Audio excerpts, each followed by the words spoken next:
Улантып берейинби же канча кетиптир көрөйүн. Адам бар экенбиз ичке. Макана. Кегиле анда улантып берели, себеби кийинки 40 минутубузга да жетпей калбайлы.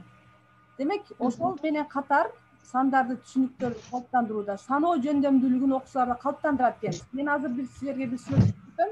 Силер ошол боюнча өзүңөрдүн пикириңерди айткыла. Мына сүрөт кандай максатта колдонушу мүмкүн? Ким айтат? Айтчы. Мадамбек. Саноо үчүн эжеке. Дагы кандай суроо бермексиң? Сен элестет, класста окуучуларга сабак өтүп атасың. Ушул тапшырма боюнча сен суроо беришиң керек. Сен кандай иш аракет аткармаксың? Окуучулар эмне кылышмак? Үстүндө 4 машина, анан түгүндө Сен өзүң көтөрбө, окуучуларга 6 машинанын сүрөтү турат да эжеке. Рахмат. Сен көрүп атасың, мына элестет, сен мугалимсиң. Сен алдыңда окуучулар турат, сен окуучуларга айтасың, мына 4 машина турат дейсиңби? Кандай суроо берсең болот? Сан түшүнүгүн калыптандырууга, саноо жөндөмдүүлүгүн калыптандырууга байланыштуу. Калыптандырууга бул жерде канча машина турат деп суроо бермек. Канча машина көрүп турасыңар? Болгондо да Гүлзат кандай машиналар экен? Окшош. Астыдагыларчы? Окшош. Астыдагылар менен үстүдөгүлөрчү? Экөөнү байланыштыр. Үстүдөгүлөр кандай, астыдагылар кандай? Математикалык тил менен айтчы. Үстүндөгүлөр, түгүндөгүлөр 4 бурчтукка алынган экен эчке. Дагы сен машина жөнүндө ойлон. Ким жардам берет?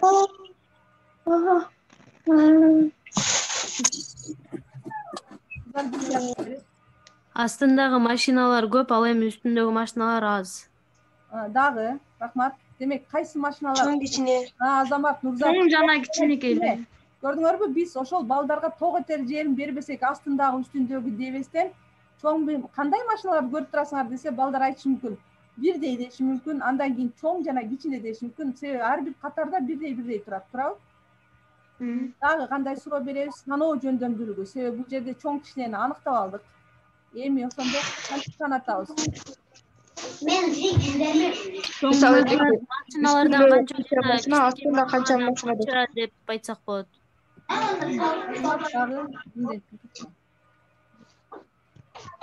Үстүндөгү машиналар астындагы машиналарга караганда канча эсе аз деген суроо. Эсе? Кана көрөйүнчү эсе болобу экен. Эсе деген кандай эле? Кайсаны алайын? Эсе жөнүндө сөз айтпагыла. Канчага көп деген. Канчага аз. Балдар, бизде сан түшүнүгү ичинде салыштыруу бар, анан кийин саноо бар. Ошон үчүн кошо амалдар жөнүндө иш айтпагыла. Эсе деген сөз биз ал көбөйтүү бөлүүгө келгенде токтолобуз. Макулбу? Макул экен. Канча машина көрүп турасыңар? Чоң машиналар канчоо? Деп суроочу саноо жөндөмдүүлүгүн калыптандыруу болуп атат да. Кичинелерчи дейт. Кантип аныктадыңар? Эми суроо силерге. Кантип аныктайбыз биз кайсынысы көп экенин же аз экенин? Ар бирин санайбыз, чоңдорду санайбыз. Чоңдорду санатабыз. Биринчи чоңдорду, чоң машиналарды канча экендигин, андан кийин кичине машиналарды. Биринчи канча машина көрүп турасыңар? Эмне дегенде чоңдорду да, кичинекейлерди да баардыгын санап анда баары бир жазабыз. машина болуп калат дагы. Ким сурап атат эле? Кайрынса сенби? Анда 11 эжеке. 11 машина. 11 машина жөнүндө айтпак. 11 машина болот. Бизде саноо жөндөмдүүлүгү 10 ичиндеги сандар. Балдар только 10го чейинкини гана санайт. Түшүнүңөрбү? Көрдүңөрбү? Ошон үчүн баарын айтпагыла. Үстүнкү катардагы, артыңкы катардагы, анан кайсы катарда машина көп экен десе болобу? Чоң машиналар кичинелерби? Кантип салыштырабыз? Ким айтат? Чоңдорду өзүнчө санап алабыз, ал эми кичинекейлерди өзүнчө санап алабыз. Дагы. Номерлер аркылуу эмеспи? Дагы. Мисалы Жок, бул жерде номерлер бирдей болуп атпайбы? Карагыла. Мен бул жерге силерге болушу мындай кылып тең болбой калат азыр меники.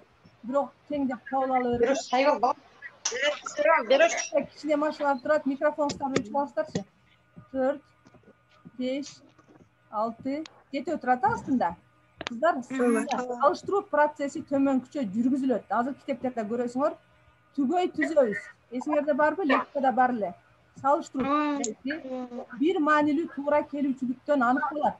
Демек, эмне түзүлүү аркылуу? Түгөй түзүү. Түгөй түзүү. Жетпей калды да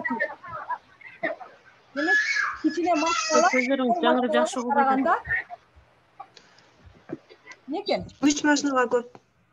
Машина көп экен, туура азаматсыңар. Канча машина көп экендигин аныктабасак дагы биз жазабыз бул жерге үстүнкү катарга чоң машиналар 4, кичине машиналар 7 экен. Анда экөөнүн кайсынысы көп болсо ошого белги коебуз. Кандай болот? Кайсынысы Чоң кичине болсо, чоң кичине белгисин коюп туруп төмөнкүдө аныктайт экенбиз. Түшүнүктүү? Ооба. Андан ары кеттик. Окуу китебине көңүл буралы. Азыр мен силерге окуу китебин ачам. 1-класстын окуу китеби.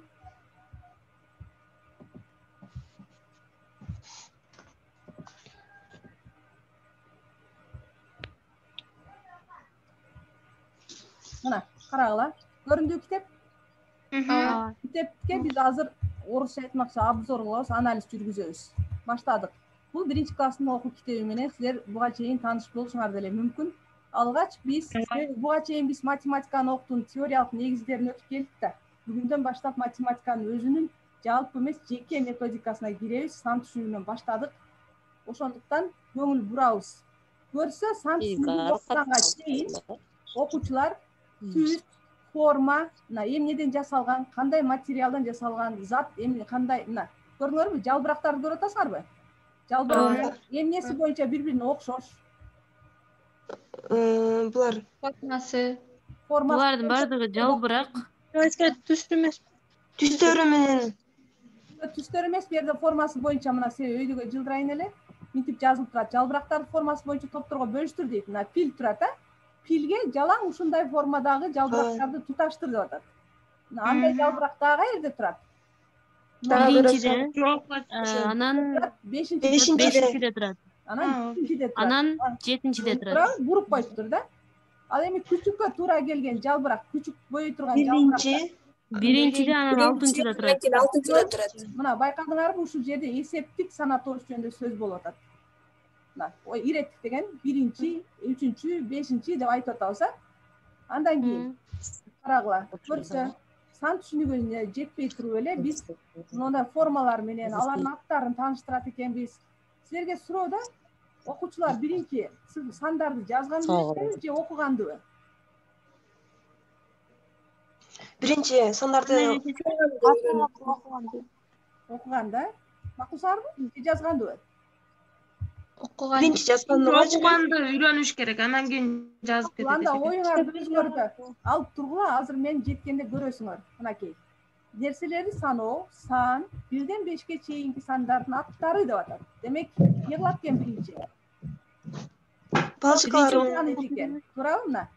1 дегенде биз бир буюмду элестетебиз деп буюмдар менен биз көптүктүү элементтерин өткөндө ошон үчүн өткөнбүз да. Мына бир буюмда колдо таякчалар бар, ручка бар, карандаш бар, туурабы? Ошол боюнча окуучуларга мына ушул нерсе мына 1 деп аталат экен, биз бир буюмду ушинтип коет экенбиз деп алманы алып барып, конфеттерди алып барып ушундай сыяктуу нерселер менен көрсөтсө болот, предметтердин жардамында. Мына эми экинчисин карасаңар, карандаштардын топтору жана түстөрү боюнча санап чык деп атат. Биринчи топто балдарга суроо бергенде кантип бермекпиз? Ким айтат кана? Бул топто канча карандаш бар экен деп Санатабыз, кантип санашат? 1, 2, 3, 4, 5 деп. Биретинен санатабыз, андан кийин. Демек, бул жерде эсептик санатоошко карата тапшырма берилиптир. Андан кийин карасаңар, тиби боюнча тапшырма бул сандарга. Топторду түз дейт могу жерде. Эмнеси боюнча түзөт экен? формасы боюнча Алаң 4 бурчтуктар, тегеректер 3 бурчтуктар экен, Андан кийин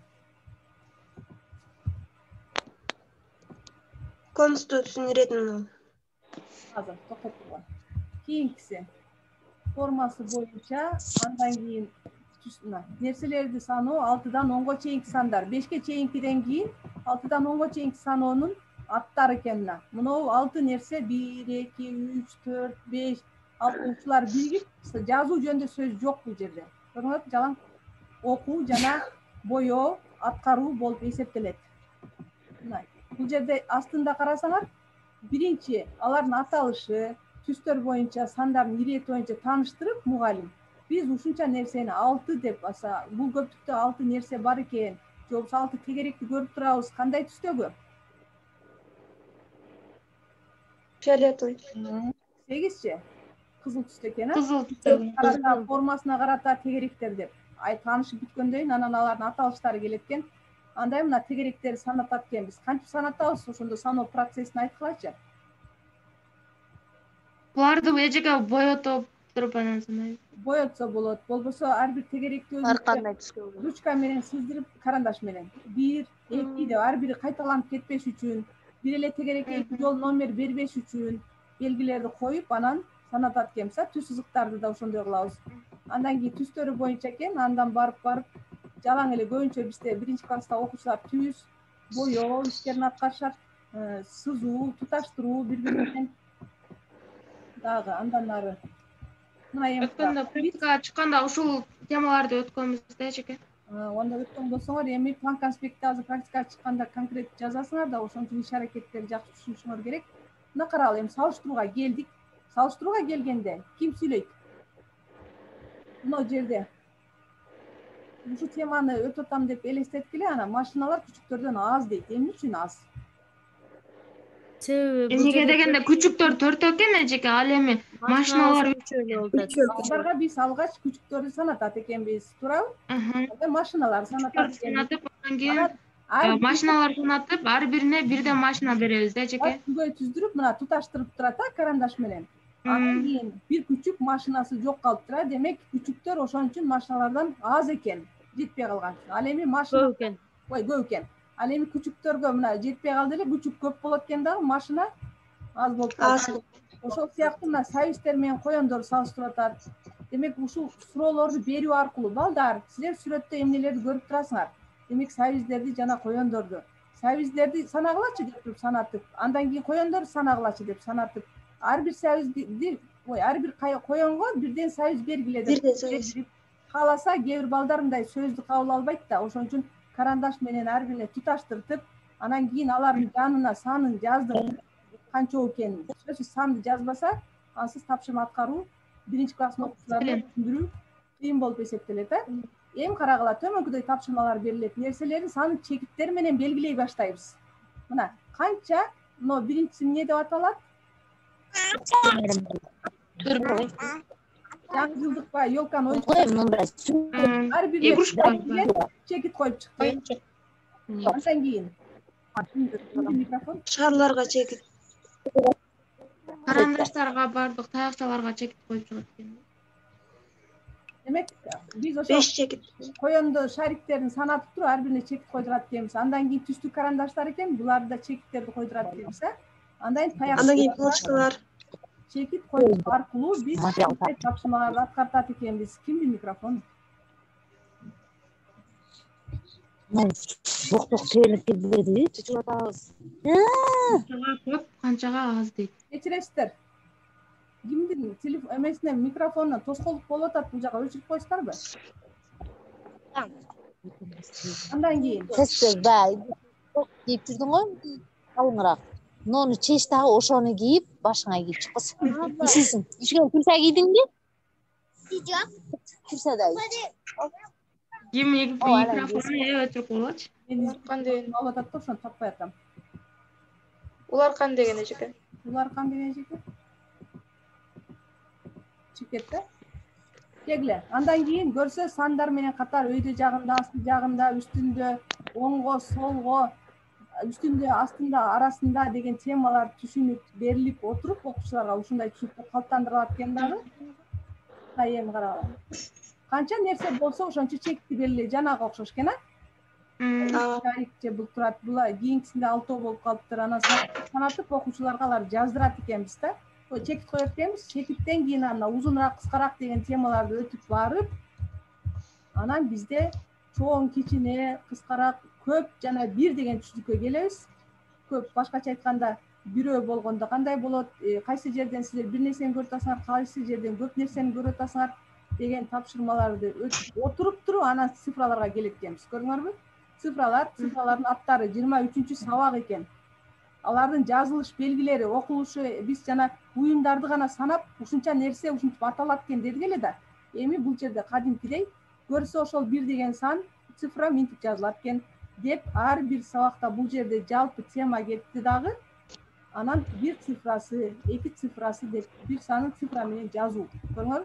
Бирди элемент кантип жазабыз? Биз кийинки сабакта практикалык сабак өтөбүз. Ошондо силерге элементи менен жазганды үйрөтөм. Буюрса жазып, анан бул жерге кадимкидей эми чекит койбостон бул жерден канча кызыл алманы көрүп турасыңар деген Цифралардын өзү. цифра менен жаза башташат экен, мына жөжө канчо, коён канчо деген сыяктуу тапшырмаларды окуучулар аткара башташат экен.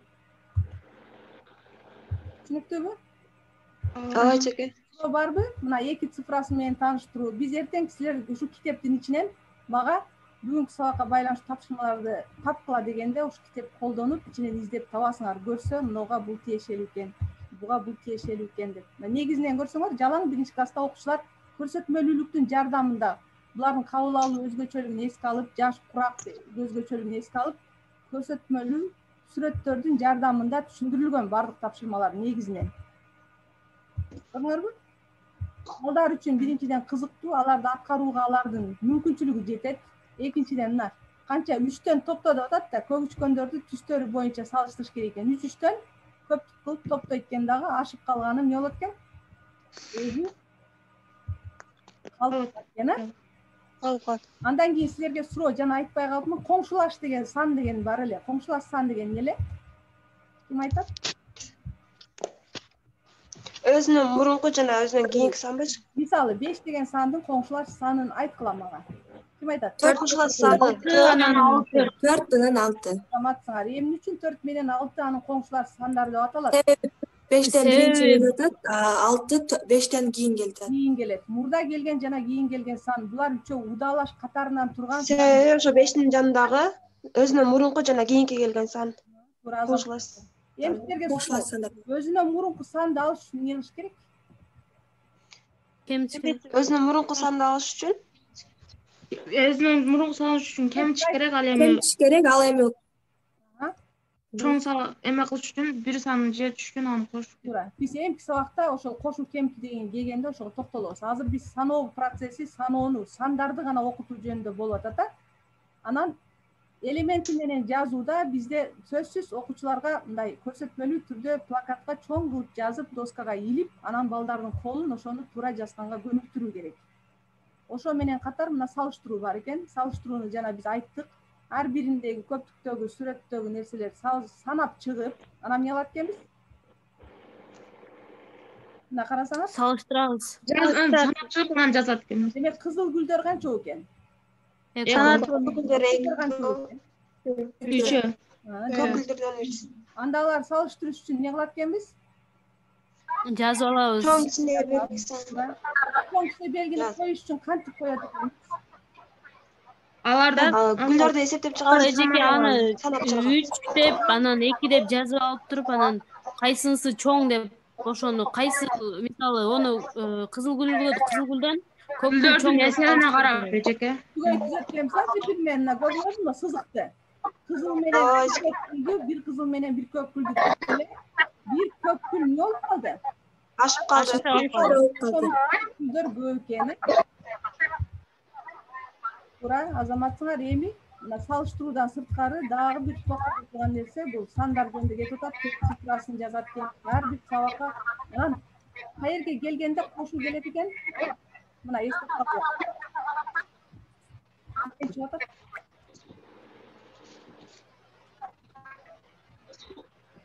Урматтуу биздин сабакка катышуучулар, сиздер микрофонуңуздарды өчүрүп турсаңыздар.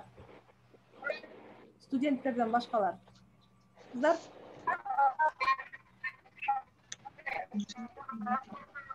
Караңлар. Кайсы цифра менен таанышып, санды элемент менен жазгандан кийин кошуу амалы келет экен?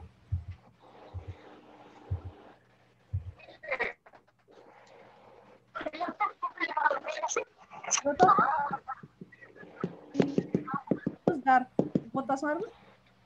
Ооба эжеке окутабыз. Кайсы цифра менен таанышкандан кийин биз баардыгын таанышып бүтө электе эле кошуу темасы келет экен? 4. Туура.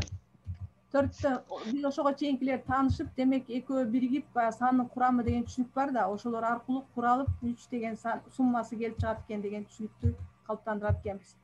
Кошуу жүргүзүлүп барып, кошуу амалын өткөндөн кийин анан кайра 5 саны менен тааныштырат экенбиз.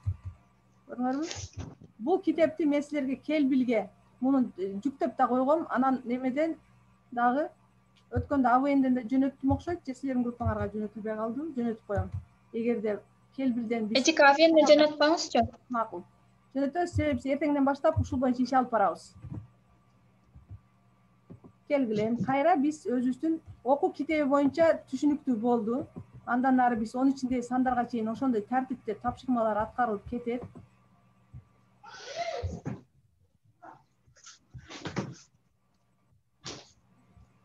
Биз слайдтан кайсыл түшүнүккө келдик? Мына, окуу китебине көңүл бурдук, Эми силерге кошумча биз көбүнчө эле мугалимдер окуу китеби менен чектелишет да. Мугалим эмне кылыш керек? Окуу китебиндеги материалдар менен гана чектелип калууга тийишпи же издениш керекпи? Издениш керек. Эмнеге карата изденет? Окуучулардын Ошол Окуучулардын жөндөмдүүлүгүнө карата изденет эчке. Өтүлүүчү темага байланыштуу.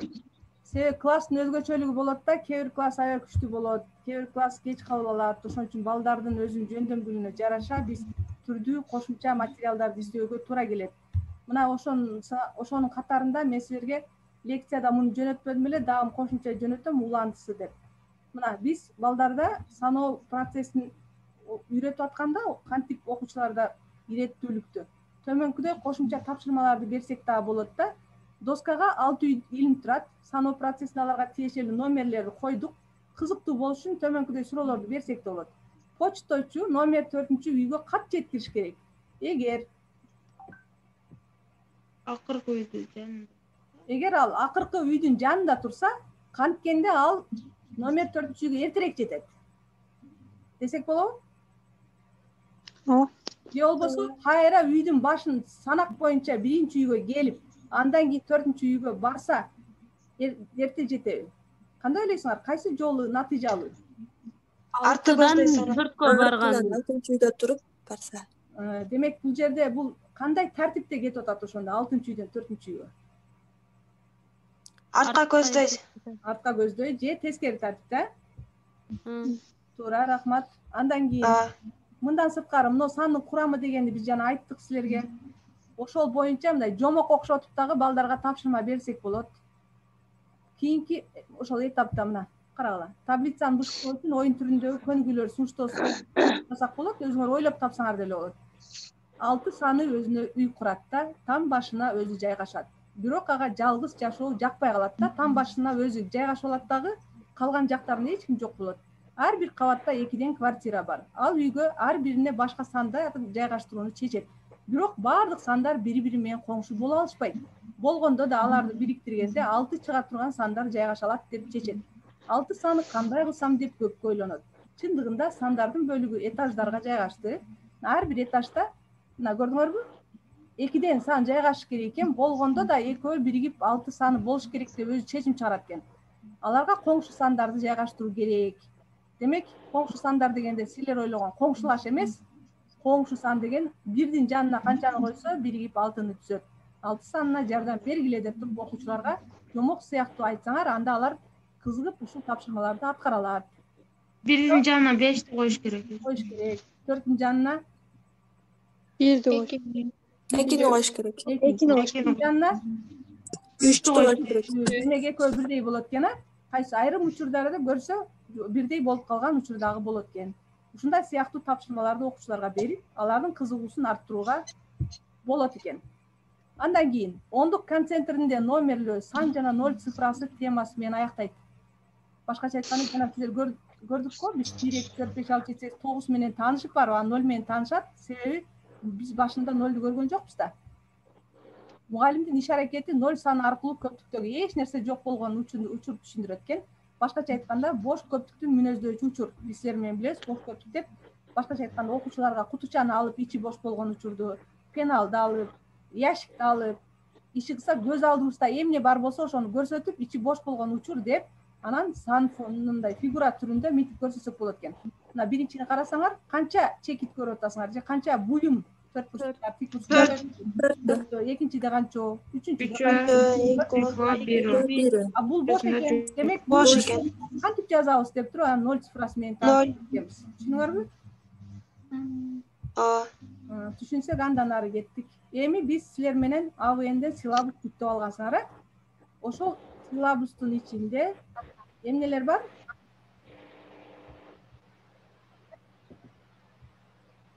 Сандар. Тесттик суроолор бар. Тесттик суроолор бар. Тесттик суроолор. Ошол тесттик суроолордун ичинен азыр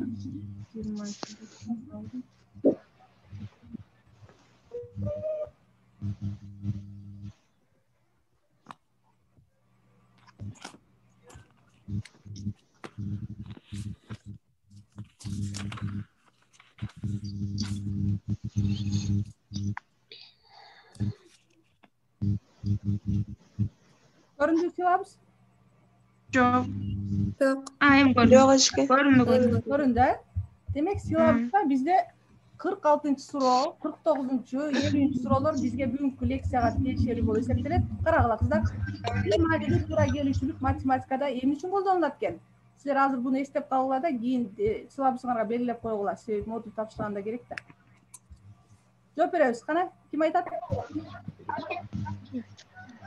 Канчанчыны эжеке? 46. Көрүнүп атат? 46-ны. Бир туура келди. Математика. Суда, кемитүүдө, номерлөөдө, салыштырууда ким жооп берет? Салыштырууда. Салыштырууда Азамат ким жооп берет? Медичкалар. Ким макул эмес? Салыштыруу деген жооптар. Салыштырууда эжеке. Тура. Азамат сага. Ким макул эмес? Макулбуз эжеке. Макулсыңарбы? Кеттик андан ары 49га келебиз. Кегиле. Суроону карагыла. Саноону өздөштүрүүдө жүктөмдүн дээрлик көп бөлүгү кандай эликке таянылат? Физикалыкпы, механикалыкпы, автоматтыкпы же психологиялыкпы? Психологиялык.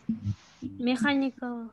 Механикалык. Лекцияны карасаңар, механикалык деген автомат түрү жаттап алышат. 1 2 3 4 5 6 7 8 9 деп, туурабы? Ооба. Ошону биз механикалык дейбиз. Мисалы үчүн кээ бирлер сандардын арасында сандыкты көрсөтүп берчи десең, өз жаттап алган, бирок кайсы сан экенин тааныбаган балдар бар. Аны көрсөтөт, практикага чыкканда байкайсыңар.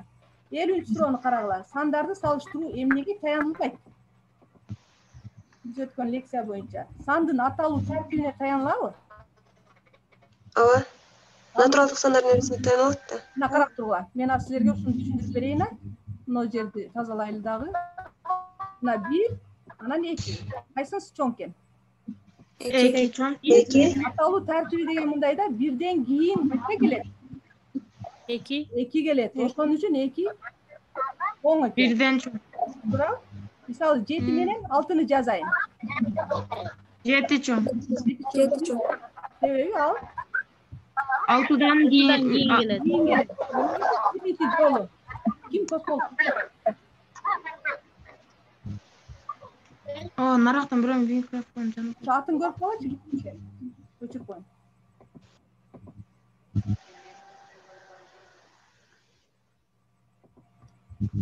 Кийинкисин карагыла. Топтоо же бириктирүү процесси дегенди да кошо түшүндүрө кетейин. Топтоо деген эмне, бириктирүү процесс деген эмне? Мисалы үчүн топтоо процессине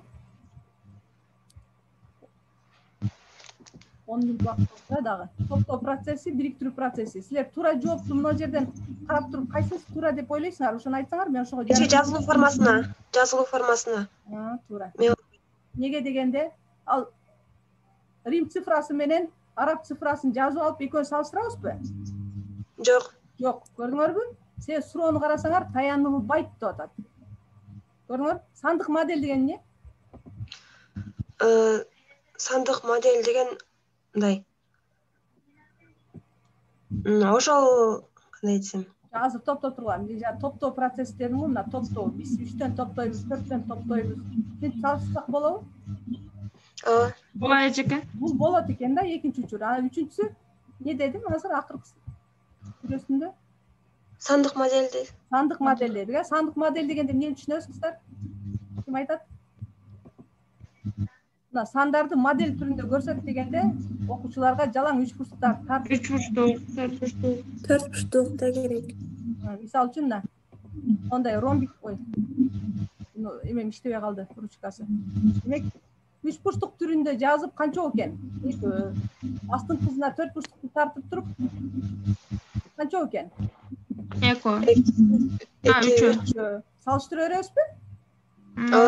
Берет экенбиз. Демек бул учур туура экен, бул учур туура экен, бул учур туура экен. А бизге айтып атат, болбойт деп сурап атат да. Ошон үчүн жазылуу формасы цифрасы менен араб цифрасын салыштырган эч жерде жок, Кийинкиси карагыла. Бул татаал суроо, оор деңгээлдеги. Буну жооп бергенде көп бала аласыңар, билесиңер. Баштадык анда, кегиле. 1, 2, 3, 4, 5, 6, 7, 8, 9 деген кайсы цифралар? Араб цифрасы. Араб цифрасы. Токтоп тургула. Мен азыр карандаш чейин десем туура келбей калат экен, а? Мына жерден сразу эле жооп берели. Бул араб цифрасы экен. Ага канча туура келди?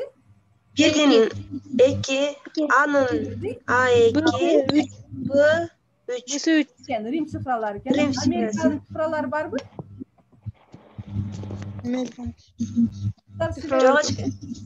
Жок, ошо араб цифралары өзү биринчи кайра пайда болгон экен. Индияда. Туура азаматтын. Индияда пайда болгон, бирок араб деп аталып калган да, арабтар эпчил экен, а? Кегиле карагыла. Көрөбүз, жазабыз жана атайбыз эмнени? Сан. Цифраны. Цифраны. Анда ага кайсы туура келет экен?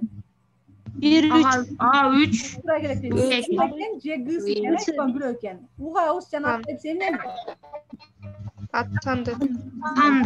Азаматтар. Кызык, бул жерге тиешеси жок экен, а? Кийинкисин карагыла, 54-үнчү. Асы 2.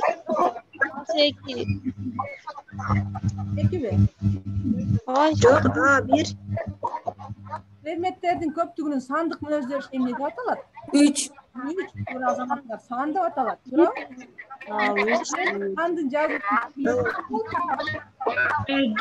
Ким микрофон Экен мына кимдир бирөөнүн микрофону аябай тоскоол болуп атат. Сөзүңүздү жакшы угулбай калды. А3.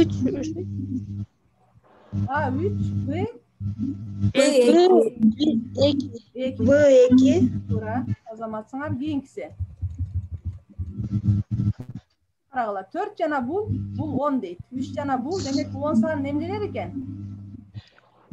10 санын жагы. Мезеле? Сандын курамы. Курамы азаматсыңар. Демек ага 2 туура келет экен. Андан кийин А2 бир белгиленген бужумга бир номер берилет дейт. Бул эмне? Сандын процесс. Аноо процесс. Ар бирине бир деген номер берип, Саноо процесси. Бирде номерлер берилип атат. Ошондо кайсы болот? Бга? Саноо процесси. Ошондо Бнын биринчиси.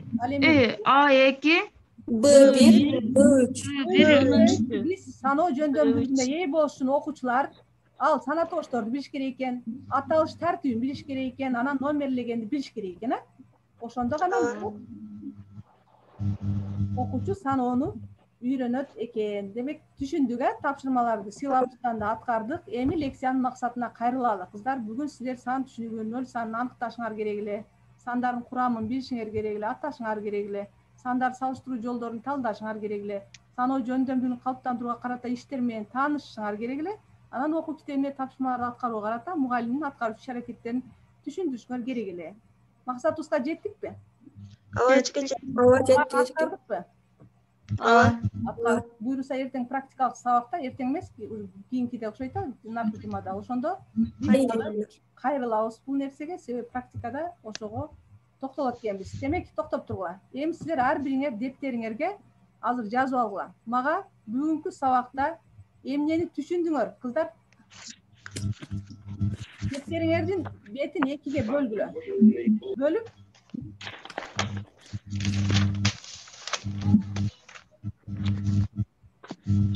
кыздар, дептердин бетин 2ге бөлөсүңөр дагы. Кол тарабына жалаң бүгүнкү сабактан эмнени түшүндүң, ошонун баардыгын тизип жазасыңар. Оң тарабына эмнени түшүнбөдүңөр, эмнени түшүнгүңөр келет дагы, мен эмнеге токтолушум керек кийинки сабакта, ошону жазасыңар. Түшүндүңөрбү?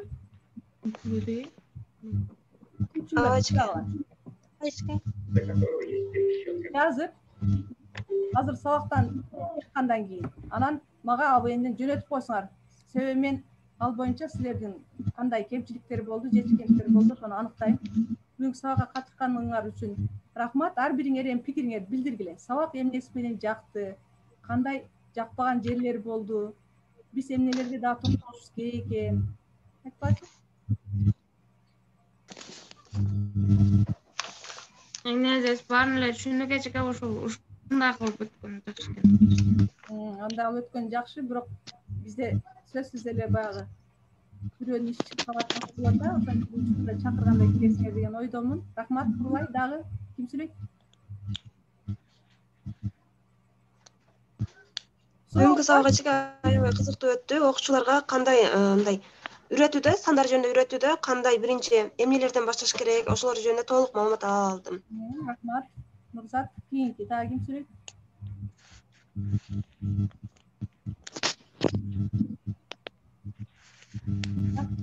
Айта бергиле, өзүңөрдүн пикириңерди тартынбай, эмнени айткың келсе. Суроо жокпу? Жок эчеке. Анда эгерде бар болсо, түшүнүксүз нерсе болсо, мен силерге айттым, ошол баракка жазып туруп, мага АБНден жөнөтөсүңөр. Мен ошол жерден анализ кылып алам. Катышканыңар үчүн рахмат. Саламатта калгыла. Буйруса кийинки Саламатта Саламатта болуңуз. Саламатта болуңуз.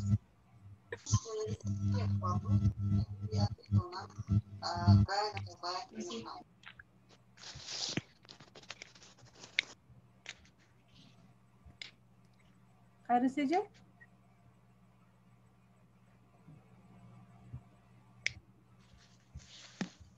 Кайры Сеже? Студенттер чыгып кете бергиле. Кенже?